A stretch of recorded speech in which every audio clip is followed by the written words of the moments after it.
రగిలే రాళ్ళని పునాది చేసి ఎదగాలని, తరిమే వాళ్ళని హితులుగా తలచి ముందుకెళ్ళాలని,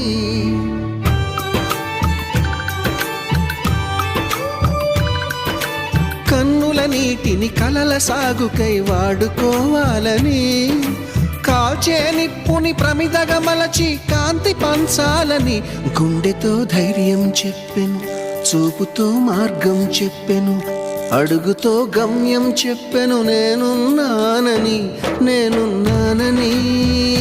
నీకేం కాదని, నిన్నటి రాతని మార్చేస్తానని.